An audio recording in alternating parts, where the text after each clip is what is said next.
Good morning. How we doing? Or good evening, good afternoon, wherever this finds you. Just looking at my screen there for a second. There's always some technical glitch going with me because I'm a former radio TV person and I like to overcomplicate this stuff in case you couldn't tell. I'm John Nelson. I'm the plug-in CEO of JKL Works and pluginbusiness.net, where there is a lot happening these days.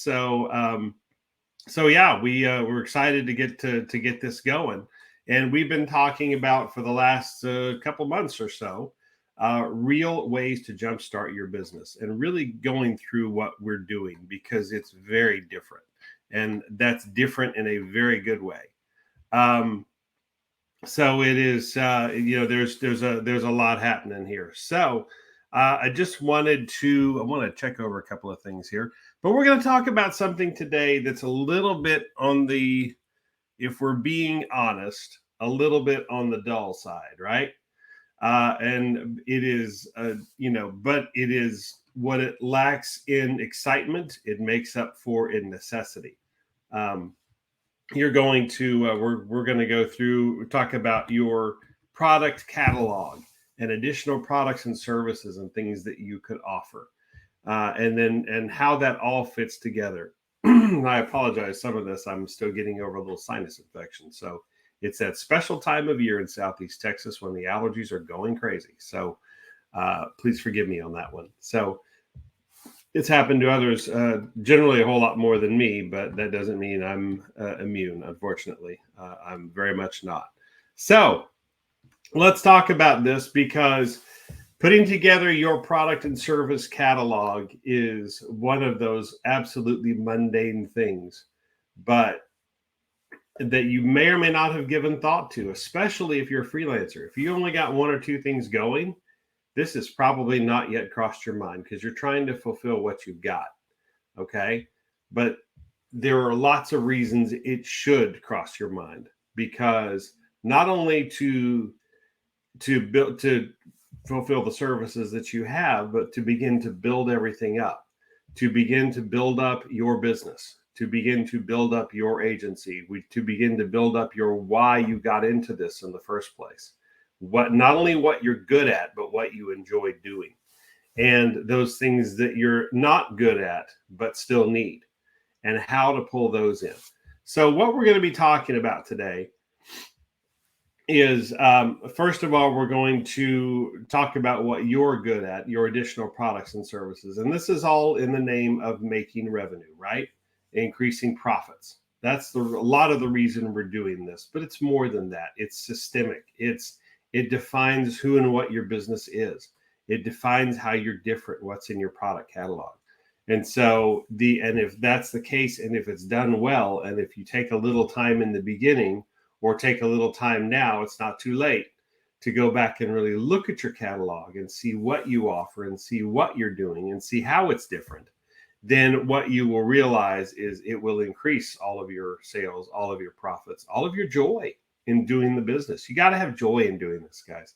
If you don't, it's going to be a miserable experience all the way around, and you'll be one of the so many, particularly in digital marketing space, but also the work, to be fair, the work from home crowd that gets into this for all this fun, fulfillment, and freedom that they're supposed to have, and it doesn't happen because they didn't take the time to set stuff like this in place when it mattered most, the little stuff. So we're going to talk about your contributions to your catalog. We're also going to talk about outsourcing contributions to your catalog. And then one in particular that's very important is that point 3. We're going to talk about customer service. It's one thing to offer all this stuff. It's another to support it while it's going on and to manage that client relationship. That is even if you're a freelancer, even if you're contracting with somebody, you represent to some other business that this is what you're offering. This is your expertise. And yes, to the extent that you will let me, I want to help manage your customers through this, because it's my reputation as well as yours on the line, because this is not that big a place. And there are pockets of communities that are kind of large in the marketing space, and it will get back to people if you don't provide good, and you won't get business, and you'll fade away, and all that sort of thing. So we don't want to do that.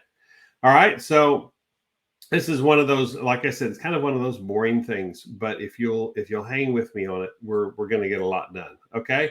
Let's first talk about your catalog, the products that you offer, the things that you contribute. Um, are they a repeatable passion? So there is a great book, and that I should have that. I'm not really sure. The AI is having a little fun here with the skydivers. I'm not really sure what that's about. They look like the Golden Knights, which is really cool. Army's elite paratroopers, but in the U.S. anyway. But they this is beyond that. It is, and the chutes aren't open, so I guess they're falling. I'm not really sure what they're doing. Uh, fun with AI, right? But it should be a picture of I should go get it. One of my favorite books of all time is called The E-Myth Revisited. How to work on your business, not in your business, that sort of thing. And E stands for entrepreneurial myth, or all those different things. And one of those things they talk about is your business, is what you offer repeatable? Is it duplicatable? Can you duplicate it? Can you make more of it and just do the same things over and over and over again? But still, in this case, I took it a step further because it's got to be a little bit of a passion. I mean, this is not, he references McDonald's a lot as a great example of what a repeatable business can look like, and it is. But something it's kind of devoid of in some cases is passion. Is this a repeatable passion? Can you transfer your passion to duplicate this and still have it come across to the right person? It's, if you're really good at, we pick on marketers all the time because we are one. But it's are you really good at building websites? Are you really good at setting up ad campaigns? Are you really good at baking bread? Are you really good at those other things? Do you have set processes for this stuff, for doing metal work or landscaping, or really good at, though every patient is different, taking them through wellness program? Every situation is a little different. I mean, but is this a passion? Is this a repeatable passion? Can you transfer this into not only just to one product, but the point here is, if you're building a catalog, can you make it multiple products? That they are repeatable passions for you, that you can bring on something that's similar but not quite the same. Had a client who went after chiropractors, and one of the things they offer is this red laser therapy, because they have chiropractors on staff, and this is something they really identified as, and it's been very successful for them. They're killing it right now. And so what they would do, this is a come alongside that deals with weight loss in the chiropractic space. It's an add-on for chiropractors. It's an easy way from a chiropractor who can be passionate about some of this stuff to let the body, not only let the body do its work, but also bring in some other tools to help the body do its work. So in that case, that's the red laser, but it's a repeatable passion for them. So when you're building your catalog, that's the first things you have to have. The things you offer should be a repeatable, duplicatable, the big words, I know, passion for you. Okay. All right. Then we start talking about building the system. Okay. This is also in the E-Myth. You build the system, and it's got to be that's part of what makes it repeatable, is that you systematize this, if that's even a word. I think it is. So you make everything so it's the same system over and over and over and over and over again, until so it can be shared. We can add policies and procedures to it, which we'll talk about in a future episode, which is very important. But you can add stuff to that really makes a lot of sense. But it's got to be systematized. This can't be random. If it's random, it will be, you find yourself kind of like I did at points where you're having to reinvent the wheel for every situation that comes along, because you did not systematize what you were doing. Okay. So the next thing is, so we've got it. We've got a repeatable passion. We've turned that into a system. And then we have this concept. Can the substitute teacher do it? Okay. God bless you, substitute teachers, honestly, because you are brought into situations, and I know it's a jumping off point maybe, or a throttling down point to be a substitute teacher oftentimes. You're either on your way up and you want more, or you want a full-time gig, or you want something else in between, or you're on your way down. You've been a teacher, you're ready to retire, but you don't quite want to give up the classroom yet. Nonetheless, you have teachers that they have to walk into a situation and they have to assess it quickly and try to get control. And we all know how we treated substitute teachers, don't we? God bless them. It's a tough gig. And so the idea though is the from talking to people who are substitutes, the ones that they would share some stories, and they talk about whenever they came into a classroom, particularly the better situations were when the teacher was gone, but it was set up in such a way that substitute could almost pick up where the teacher left off and could actually teach the class instead of just babysitting them, and then share their expertise and bring into some other items, that they continue the job. And so the students don't miss a day, really. It won't be 100% probably, because it's, not their time they've spent up building the relationships, but it'll be good, because they have something to do. So if you're sick, or God forbid, you're down for a long time for whatever reason, you have a family emergency you've got to go deal with, your business still goes. It's still got to run. It's still got to happen. So as a part of the system and the repeatable thing, and that it's somewhat of a passion, if you can find somebody that will carry that passion and you have the system to support them, can they step in and do what needs to be done for that amount of time? So excuse me. So that's the whole idea about the substitute teacher, and can the substitute teacher do it? That's a very key part of this. Can any person, that's the E-Myth, can any person with a reasonable amount of skill step in with all and from day one and know what needs to be done and do it to the best of their ability, and have it be just as productive as the person before them who was doing that? That's the theory behind McDonald's and every fast food place out there. That's the theory behind a lot of businesses, or should be. And if it's not, they end up being chaotic, and maybe they go on for a while, but they eventually falter. Or the businesses that do implement stuff like this end up being very, very successful. All right. Point number 4. So let's see. What else can you offer? Sorry. What else can you offer? What else can you do here? You've got the first one checks all 3 of the boxes. The main thing you offer, your passion, your thing that you really want to do, checks all those boxes. Okay. It's up and going, but you want to try to build a catalog if you can, even a freelancer who maybe does one thing. Maybe there's one or 2 or 3 or more things that you see out there after serving other companies and serving clients and doing work for them, going, you know what, they really are not doing this very well. I wonder if I can do that. And you, sure enough, make it your passion. And so then you start adding it to your catalog of, hey, I started out doing SEO, but I found I really like design work. And so this is something, or I really like dealing with customers, and maybe I want to do sales. Maybe I want to do sales after all. I think I can do this thing. So, what else can you offer? How much can you expand that? And this is you. We'll get to outsourcing in just a few minutes. Okay. And it's no stranger around here. We love white labeling and outsourcing. So we'll get to that. So this is just talking about you. What can you reasonably support in terms of doing your catalog? Can you do 50 or 100 things? No, not a chance. 5 might be a stretch, to be honest with you.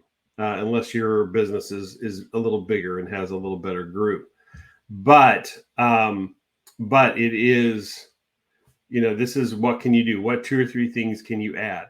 And then you begin to maybe perceive gaps. So then we come to kind of the final point here about what we offer. Is it high value, low work, or low value, high work? for every one of these things, for your primary product or service that you offer, for any other products or services that you offer, are they high perceived value but low work? Or are they low perceived value or high work? Or are they high perceived value but also high work? Or the opposite is true, I suppose. Low perceived value versus low work. You don't get much out of them, but you don't put much into them either. So there is all four. So if you look at that like a quadrant, where would that land you? Where would that put you in, which the ideal obviously is what you want to offer, particularly for secondary services, because you're busy really doing the thing that you're passionate about. But if you're going to build a catalog, you need to, and have it be profitable, it needs to be high value, low work.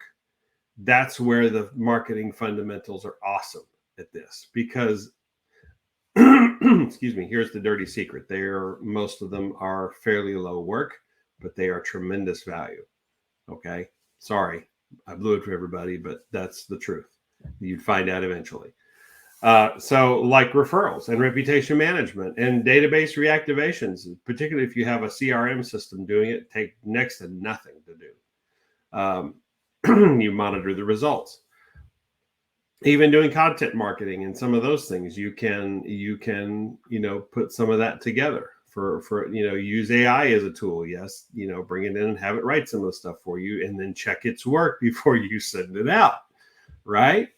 So there is that, but there's plenty of the more secondary services you can add that take relatively little effort for you to do, but give a high value. Those are the ones you want. Those are the ones you want to shoot for. Okay. All right. So let's talk about outsourcing. Again, no stranger around here. We love it. It's a good thing, but it too is it comes with its own set of management issues and opportunities and stuff that you may have to think about when you're expanding your catalog, because you're giving the work to somebody else to do, but it's still your business. The customer, the client will still look at you. They will still demand of you, even though that there's somebody else doing that work. Pardon me. Okay. Let's cycle back to the basics here. So you've put some things together, a group of services that are put together that might make sense. Excuse me a second. Are you going to, good coffee. Are you going to build it into a little bit of a catalog? You think of a catalog like, hundreds or thousands of products or services. Well, maybe you get there, but probably not. You do well with 5 or 10, at the most, probably. But if you're going to build that into a catalog, do you want to build that into a catalog, right? Okay.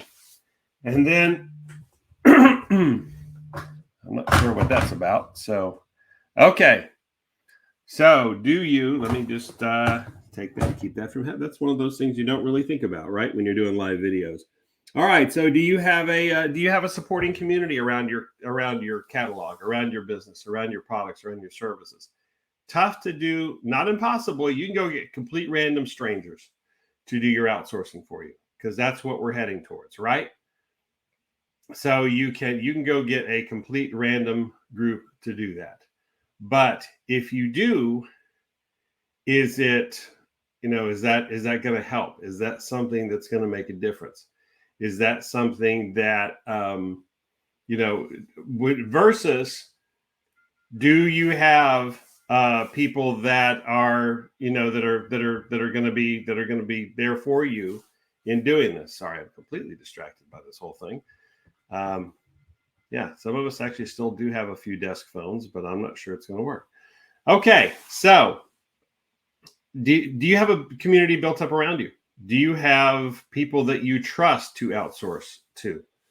I'm love you guys, prospected daily by everybody who's a freelancer or an expert wanting to help. I'm sure you are too.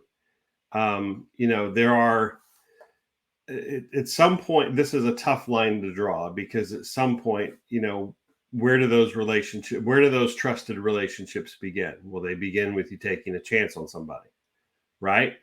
So, but that can be hard to do if you're not sure who's good or not sure who's not. And so there have been both ends of that spectrum. There are people, particularly VAs, that don't work. They're flighty and they don't work out like they should. But occasionally there are some VAs who are wonderful.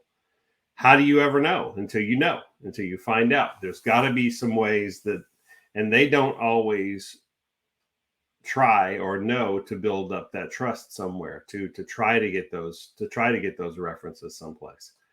Many do. The good ones do. I guess that's kind of how you can tell, is the really good ones are out there. And not just VAs, but I mean, freelancers of all types. How do you know who to trust?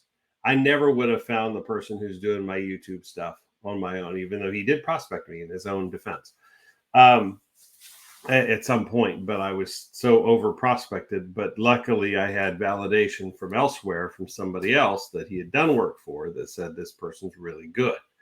So there you go, man. Gave you a little plug, except for the name. But how do you know? So do you have a community around you that is doing what needs to be done? Do you have a community that is trustworthy, that is killing it in their own right, but at the same time they are, how do you know who to surround yourself with? If you're going to build a catalog and you're going to start outsourcing to people, the community of peers is where you start, that meet the needs you have, and they're good at what they're doing. Sorry guys, completely thrown off by that.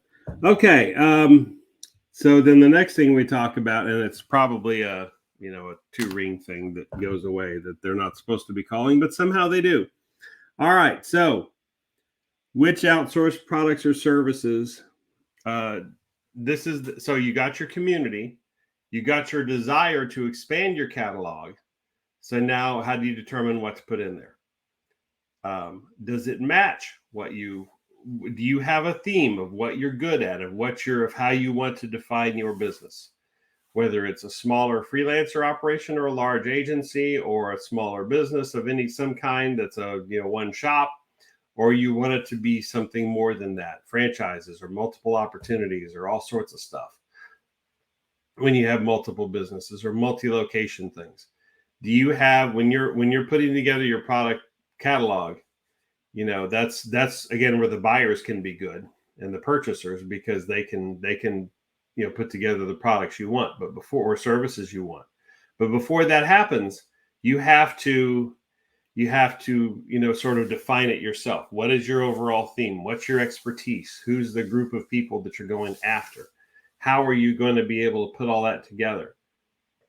How are you going to be able to make some of that stuff happen? So yeah, it's maybe difficult to do, but this is the time where you're going to put this all together, not only with what you offer locally, but what you can outsource. So I'm not really sure why that's doing that, but whoever it is, they need to knock it off. Okay. So, all right. So when you talk about managing outsourced people, that's your next step. So you got your catalog put together, you got everything ready, you got it all set to go. And then here's the thing. You have to manage it. You're going to have to curate it. You're going to have to maintain it. You're going to have to make it in such a way that everything is still very usable. You're going to have to constantly keep track of it as it goes forward. Okay. So that's the part that can be a little tough. That's the part that can be a little interesting. And we're going to delve into that in just a minute when we start talking about customer service and serving your customers and implementing all of this, not just the sale. It's what happens afterwards. And it's what happens afterwards from both perspectives of doing the outsourcing and doing the other. So, but managing is very important. And of course, along with that, making it profitable, right? So you got to make sure that what you're doing, it goes back to the thing from before. It's the high value, low risk. So the things that you bring in to create and form your catalog and put that all together into build the system for the business, whether it's marketing or anything else. Anything else you're selling, can you surround it with complementary products that would help that? Chiropractor we used to go to would do that. He had his own service and it was highly profitable, but he eventually then brought in a massage therapist. He brought in they would outsource the x-rays. He brought in healthy living foods. He brought in all kinds of other things. And so it's all that is put together. All that is important. So there, I think that'll take care of that. All right. So all that is extremely important for making this happen, to put this all together, but it's all got to be profitable. And so he brought all these things in because they surrounded his theme of body wellness and what they were doing. It was important. And so then they not only, is that built on a theme, and everything continued and everything fed the same catalog, if you will, the same theme of all these products and services that he offered. But it all was put together and it was all designed to be profitable. So the extra things that were brought in were very, very profitable items. You think about perhaps a general contractor who maybe brings in, although it's sort of at the end of the road, maybe an AV specialist, to set up somebody's home entertainment system afterwards. Or they partner with a company that if they're a GC and they built these homes, or they're going in and remodeling homes, maybe they're great at the inside. Maybe they partner with somebody else to do the outside. And so you do this whole big landscaping makeover to add to it, or somebody that builds patios, or somebody does concrete work. Those people are harder to find, or pressure washing, or other things, little things. Pressure washing is a fantastic service that adds great aesthetic value, but doesn't cost that much to do. It's a great little business to get into if you need something simple, but yet still very effective. And there's all kinds of tips and tricks for doing that, depending on what part of the country you're in. So it's all got to be profitable. It's all got to be managed. It's all got to be put together on the outsourcing thing. And I apologize for the external calls there. I guess I know what I need to do in the future, but that phone's days are numbered as it is, because we're converting over to all digital and all not a physical phone. Another thing is going away of the dodo, right? Okay, let's talk about customer service and putting it all together, which the phone is important for. And so that's the thing that's often left out. In groups like this, we talk about sales, nothing but sales, getting customers, getting clients, sales, buy some more sales, get some more sales, do some more sales. Oh, time to support them. Time to support what you sell. And not only time to support what you sell, but you have to support what your outsourcers, if you choose to bring in outsourcers, you have to support they have to support what they're selling, and you have to ensure that they are supporting what you're selling to your clients. That's the tough part. You have to set that in such a way that everything gets taken care of, because this customers, it's what you do after the sale. You work so hard to get that sale, and it's my wife will tell you, she's a customer service nut. Don't blow it with bad customer service. And that's so hard to do these days, because good customer service is a thankless job. You get people who are irate for truly no good reason, although it's important to them at the time. And you have to deal with that with calm demeanor and with reasonable amount of happiness, and yet take care of the problem. Sort of toe the company line without towing the company line, but making them sort of being in both sides. You're a champion.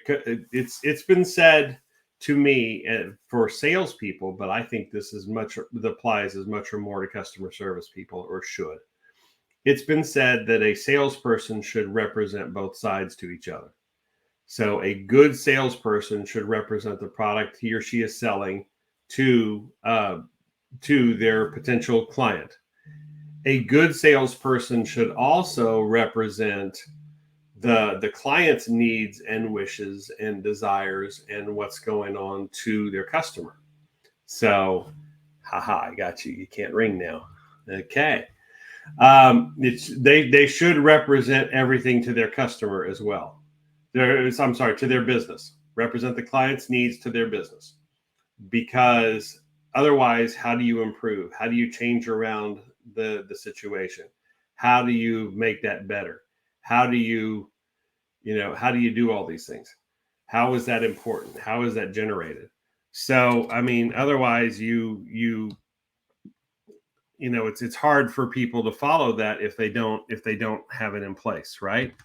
So that is important, selling or representing both, right? So the same thing goes with customer service. Okay. The same thing goes with customer service. You need to represent both sides accurately and assess the situation and deal with the situation, because that's the only way it's going to get resolved. That's the only way it's going to happen. Okay. So we talk about that's the only way the implementation makes sense, is around customer implementation. Okay. That's the only way this stuff really comes around, and you support what you sell. And supporting what you sell is what breeds what happens afterwards.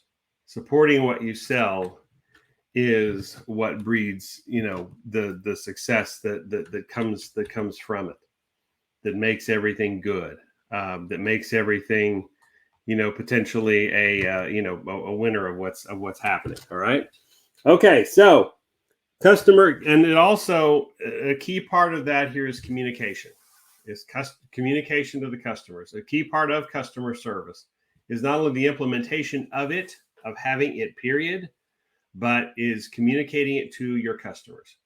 It does you no good to build up a product catalog or service catalog only to have it, completely go because of lack of communication, because you're not talking to people, because you're not. And so whatever service I've provided in the past, good or bad, is no matter what I did, it could never be said that I was not communicative. I am, I remain. That's important in not only for me, but in my company and everybody that works with me. Communication is huge.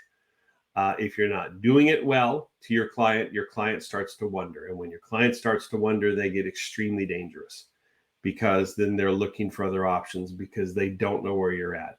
They don't know where your situation is.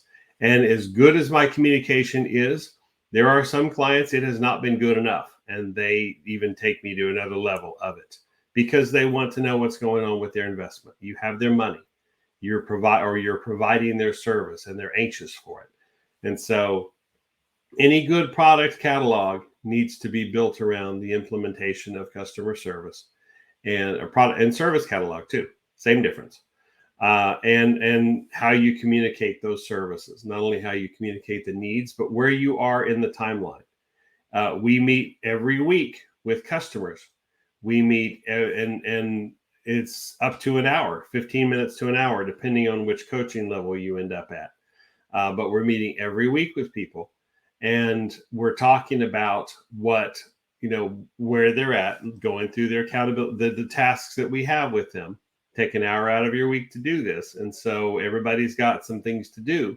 So it's like having an accountability partner, but communication is huge with that. Okay. Those are for the products that you offer, is communication. And this is also true with outsourced communication, right? But it's different. So outsource communication, one, you have to be communicating with that person who's supposed to be supplying that service for you. They need to be on the entire time. They need to be making things happen. They need to be available. You need to make sure that, to the extent that it's necessary. I mean, don't overdo it if you got nothing to say. But everybody should be, making this happen. Everybody should be working together to serve these customers very well. Everybody should be working together to do something special here. And so then you take that to your client, to your customer that your outsourced person is providing that work for, and you make sure that the results are getting communicated properly. So it kind of feeds up to the one up at the top there, right? So, or the next one up, the customer communications. This all works together. You don't think it's a part of a service or product catalog, but it really is. This is how you build it well. It should have these components, and it should have a proper amount of customer service from beyond the sale, from onboarding all the way through to continuing as they continue along. Because if you do it right, this will continue to provide you business. You have to continue to provide value. You have to continue to bring people along through these situations. You have to continue, providing what's important, what got you that business in the first place, right? Okay, so let's put it all together before more craziness erupts this week. There's been a lot of that going. All right, so let's talk about value versus price. So you're putting this whole thing together. You're putting your product catalog together. It's more than just one thing. Even for freelancers, I'm going to offer 2 or 3 or 4 things that I know these businesses are missing. I know these customers are missing. I'm going to give it to them, and one of them is going to be provided by me, and 2 or 3 or 4 more over here are going to be provided by people I trust and I have vetted and I'm comfortable with, and we've got the relationship set up as to how it's going to work, and it's going to be good. So let's talk about value versus price in all this. So you're pricing out the different aspects of your catalog. You're building in, if you will, the different layers of your catalog, and you should have different layers of your catalog. Where does value versus price fall into that? Are most of these things should be obviously high value for a fair price. Notice I did not say high value for a cheap price. If you start defaulting to price on anything, granted, that's the reason people make buying decisions, but they make buying decisions like that because they don't have anything else to go on. They don't have any value to go on. They don't have any perception of value to go on. So you're making that as it's a value versus price thing, and it's tough. And so you have to find that balance. Your catalog has to have that balance whenever you're putting that together. It's got to have some ease of implementation. That's you've got things that are high value, but they're difficult to put together. They're not, going back to the first slide, they're not repeatable. They're not executable. Not anybody, only one person can do them, and that's you. Granted, you only want one person to do them, but you want it repeatable in case you're like me and you're sick and your phone's blowing up and you have you have places you need to be at that particular point.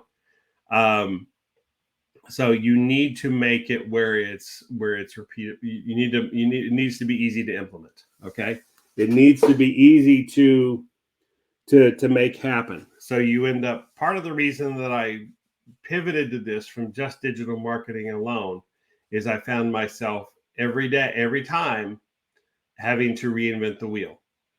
So I was walking in or going into different different sales pitches and different sales meetings, and got business, realizing that after that, I have this, which tools am I going to pull out of the tool belt for this particular person? And it gets to the point at the bottom. Which tools am I going to pull out to make it happen? Well, I found out this was not easy to implement. This is not consistent. This was not a system. It was everything I'm telling you should have. I was not. And so I have found in the retooling of everything and the adding of the coaching component to this, in addition to marketing, that it makes things so much easier when you have a system, when you have a path of implementation. I'm not going to say it's totally easy, because it's not. Every situation's different, but I'm enjoying what I do. And so it just makes that easier. I don't have to reinvent the wheel every time. I know the tools that I have, and I know where they fit, And I know that it's reasonably easy to implement them, not only for me, but for the customer. The customer has a role in what I do. The customer may have a role in what you do, what you offer, what you sell, what they buy from you. They may have a role. And so it's got to be reasonably easy for them to take on, or they're not going to do it. And they're not going to do it well. They're not even, they're going to give up for many of the same reasons that it's hard for you. So ease of implementation is a big deal. Also, the possibility of customer support. You have to be able to support this. That's poor wording, but basically says you need to support what you sell. Every bit of your catalog needs to support. You need to support what you sell. If you don't, problems are sure to follow. And then it's the whole idea of, and this is kind of a debate point. I'll leave it with this before I go to a couple of other things. The whole idea of, do you create a system versus do you pull everything out of the tool belt that's appropriate? And that has come full circle in the last 6 months for me. Perhaps it's come full circle for you as well. Perhaps this is something that as you're starting a business, or you're developing your catalog, or you are relaunching your catalog, that this has become important to you. Do you provide a set system and bring in and seek out the customers and clients that fit that system? Or do you customize and yes, have to sort of reinvent every situation being unique, but you've got it, perhaps you have it set up in such a way that you're only picking from certain things, and they're relatively easy to get going no matter which one you choose. And that allows you the freedom to truly tailor something for any client. There's not a right or wrong answer to this, to me. There is not. I would tend to, after having done the custom thing for a while, I tend to be a system person. And I've seen several experts go back and forth, marketing gurus go back and forth and say what sells or what doesn't sell, whether it's a system or whether it's not a system. And I would tend to lean more toward the system side. Now, that doesn't mean your system has to be complex. If anything, it should not be. It should be all the points above that. It should have high value versus the price. For the price it is. That doesn't mean you have to go cheap. You can charge high prices as long as you're giving tremendous value, and they get that. That's the thing. If you can charge whatever price you want, as long as you are selling that big value. Is it easy to implement? Is there customer support along with it? Are they going to get supported? And in that respect, that's the security and stability a system provides you. It's not as easy to do with the system side, with the custom side, because then you start dealing with freedom or not freedom or whatever. So it is, it's huge in that respect. I'm not sure where you want to land in this, but this is something that's a part of your product and service catalog. Your set of product and service offerings should take all of these things into account. Okay, everything you see on the screen. So we're just going to leave it here for just a second while we wrap that part up. But I did want to put this together because this is a way to increase your revenue. Adding more, creating a product and service catalog, adding additional products and services, as you'll see in a minute, is what can increase that revenue and increase those profits, and increase that potential to show those. It really does. So yeah, we've got that. So sorry guys, you get a little bit of a sales pitch. I've been remiss at that in a lot of these videos. And so I hope you'll forgive me at least this one, and I want to show you how this does fit together. I want to show you how this is all, added in. So here at JKL Works, we do offer the Success Blueprint. This is only the beginning of the journey, as that's for businesses that have an actual location. Whether or not you see customers, you don't. The Digital Success Blueprint is for digital marketing agencies, online people, online businesses. That's where they live. The priorities are different. Things are set up a little differently. What's important, as you'll see in a minute, is different. So So we do offer both of those assessments. But then for us, what comes after is probably as much or more important. The assessment, we only get a few things in, a few impacts in, although they will be significant. We can find any business at least $50,000 of revenue in about 50 minutes. That's not entirely true for if you're a startup, we're probably not going to find you $50,000 of revenue. But here's what we are going to find for you. We are going to find the potential of what's there and how fast it can grow if you do some of these things. So we will get you to, we have tools and opportunities at lower price points in our catalog to get you where you need to be if it's not the full implementation. Versus, so ours has 4 levels in it. What comes afterwards? The Profit Works comes after that. So we have just a straight implementation.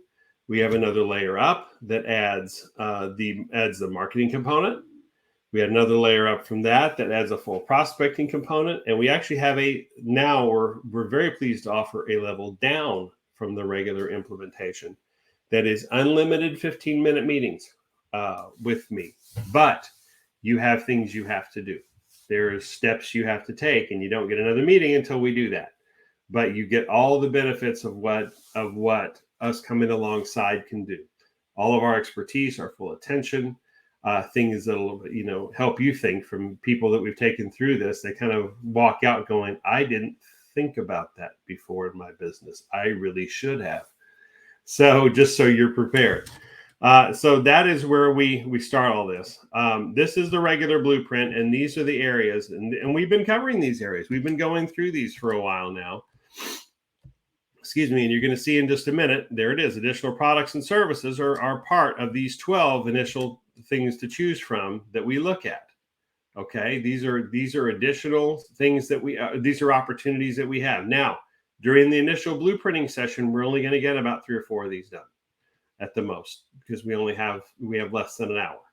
So, I mean, unless things are just going amazingly well and you have time to go to 90 minutes, and then we'll go to 90 minutes. But we're very conscious of everybody's time. And so we really want you to, and we believe we can show you enough impact that if you implement these things, you let us help you implement these things. This is done with you. This is not done for you. But if we work on this together as accountability partners in your business, then this is the results you will achieve potentially well over $50,000. We had a bakery that I showed in one of the earlier videos that we got up to $100,000. We got over $100,000 with just 2 impacts, not even 3, just 2. So, I mean, it's stunning when you really start looking at this, what your potential truly is when you have some good guidance and a little bit of and your own expertise and some good experience of and your passion for doing what you do. So there's the 12th. I forgot the 12th one. Now let's switch over to the digital success blueprint side. And so some of these are the same, but the order is different, and there's more of them. So you noticed we talked about the market dominating position. That's been shuffled over to the right some. That's a little bit further down the chain, but you see a lot of things that digital marketing agencies will recognize: website optimization, content marketing, message marketing, reactivations and referrals, metrics and KPIs is a new one here that's not in the other. So, I mean, it's for a small shop necessarily, or a home improvement business, be it no matter whether it's electrician, plumber, general contractor, whatever, metrics and KPIs don't really cross your world. They don't have to, other than the one metric you do have is how you serve your customers and how well you do. So the priorities are different, and the setup is but the basic process is exactly the same. And your target audience is different. So, things change around a little bit with that. Okay. There's some final thoughts as we kind of wrap this up before everything goes crazy. And again, I do apologize. I'm going to see what all that was about, and there will be changes made. See, I'm improving my system the entire time. But a product and service catalog is something you need. If you have not done this already, you need to take some time and you need to really develop that. You need to take some time and you need to put that together. In fact, I'm going to go back to the other slide. There we go.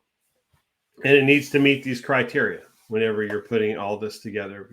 This is time worth doing. If you already have a product or service catalog, even if, I don't care if there's 3 or 4 things in it, they don't have to be 30 or 40.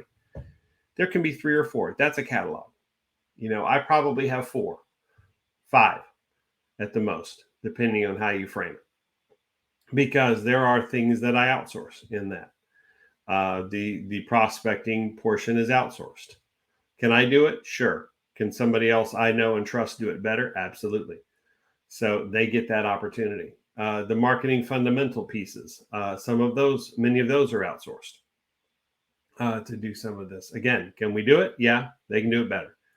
And it's a great stepping stone for somebody to come in and help make that happen. But the accountabilities are still in place. They have to be serving their customers. But this is a great exercise, even if you've already got an existing product or service catalog.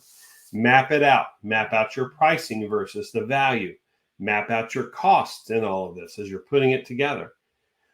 Map out what additional services that you can offer, whether you do them or you bring them in, that are complementary to what you're doing, that help set you apart. When you combine them together, does it create that market dominating position that helps set in that offer and yields itself to an incredible offer that helps set you apart, that helps get your business noticed? Look at those things. So, and then finally, can you support it? Can you support whatever it is that you're bringing in, or can you set it up in such a way that your outsourcers are supporting it? Ultimately, it's still your company's name, no matter what they do, good or bad.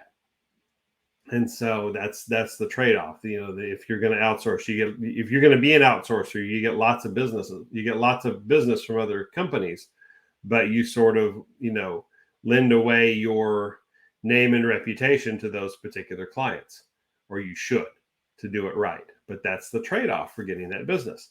And there's people who make a great living doing that, particularly freelancers. They make a great living. You lend your reputation to that company that you're doing the work for, and ultimately helping to serve their clients, not yours.